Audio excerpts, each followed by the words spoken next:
The imposing electricity pylons that feed the mines of Marikana bypass this bleak squatter camp, where those who toil below ground grind out a life on the margins. Paseka Ramosabetsi is one of the striking miners who recently joined protests over low wages. This is my place, and I'm only have some tables, and this is my bed where I'm sleeping. Paseka has lived in this basic shack for the past 9 years. There's no electricity, no running water. It's a meagre existence. He doesn't even have a mattress. He earns about £300 a month, but sends most of it back home to support his extended family.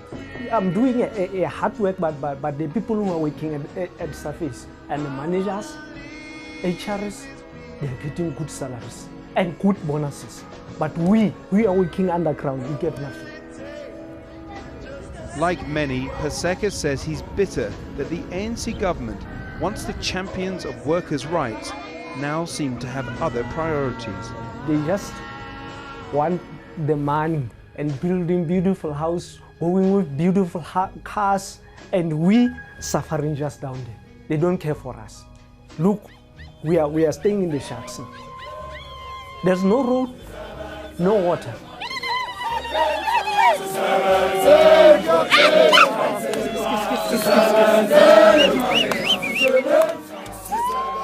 The world is watching the South African miners. The world is supporting the South African miners. I want to see a victory for the mine workers, but a victory for the working class as well. And the unrest appears to be spreading. A wildcat strike by 15,000 miners has also stopped work at the nearby Goldfields mine. Mike Hanna joins us now from the Marikana mine in Rustenburg. And Mike, we can see lots of protesters behind you. Have things gone peacefully so far today? Well, what is interesting is that this is no longer the Marikana mine. The protesters have moved a number of kilometers away from that mine itself and from the settlement close to the mine, which is where they've been gathering through the morning. They have now marched a long way to come along to this mine shaft. This is another of Lonmin's mines in the particular area. As you can see, the strike here, absolutely total. The mine shaft being completely still. No workers on this mine at all. Labour unrest in South Africa's mining industry is spreading. These protesters have forced the world's top platinum producer, Anglo Plat, to shut down its Rustenburg operations. They too are demanding more pay. And after shocking the world by killing 34 people, the South African police have become so cautious, the miners are practically running the show. They promised to fire us if we don't report on duty. We are not scared because we want this money. We demand a living wage of 18.5. We don't have risk allowance, and we are supposed to get it, but we don't get it. Goldfields confirmed that NUM representatives were at the mine to address the miners. The miners refused to speak to the union. NUM denies this.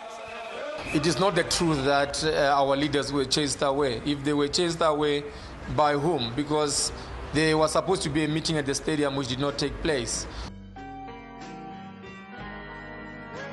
But our leadership is there currently because by that time there was a misunderstanding.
there's no way we can work when our own union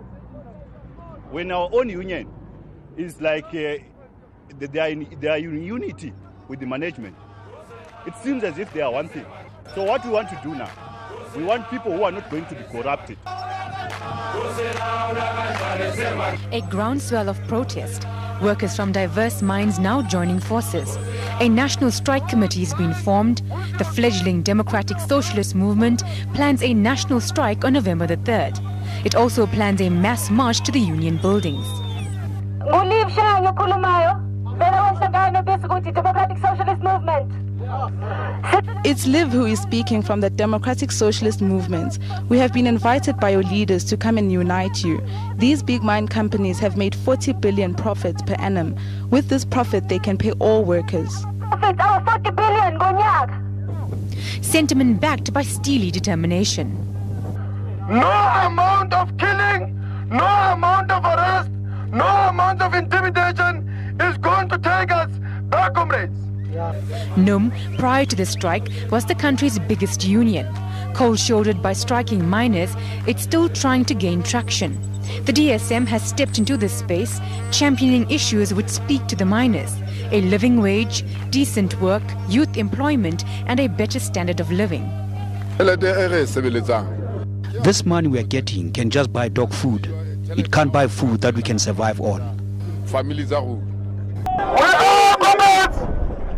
We are going to be intensifying and escalating the strike. We made a call and we are preparing for a strike of the entire mining industry, comrades. We are going to make sure that there is no wheel turning in each and every mine in the whole country. This march, since last week Saturday, I was there at Marikana. So we have organized with the guys that we're going to be there. If ever, provided we are at work, but we're going to demand that day from the management that we're going to go there at the union building, whether we are back at work or we are not. Are these frustrated workers looking for an alternative or merely hoping for clear leadership? The South African Democratic Socialist Movement claims miners have been calling for the formation of a new party. A party that fights for workers' rights.